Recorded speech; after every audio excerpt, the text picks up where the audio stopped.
emas fizikal macam ni, dia boleh jadi sebagai alat simpanan, boleh jadi juga sebagai alat pelaburan. Yang jadikan emas ni sebagai alat simpanan, confirm semakin kaya, sebab semakin banyak emas yang dia ada, maksudnya semakin kaya lah.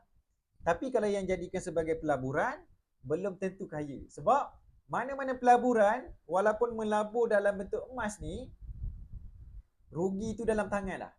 Untung tu belum tentu lagi. Ini kata guru saya, Tuan Muhammad Zulkifli Syafi'i, yang dah berpengalaman dalam kewangan dalam emas ni dah lebih 10 tahun, yang proven sukses, yang dah terbukti berjaya. Sehingga sekarang tak bekerja pandai ada duit. Jadi mungkin ada yang baru nak berjinak-jinak dengan emas, boleh jadikan sebagai alat simpanan dulu, fokus perbanyakkan gram, bukan sibuk dengan harga.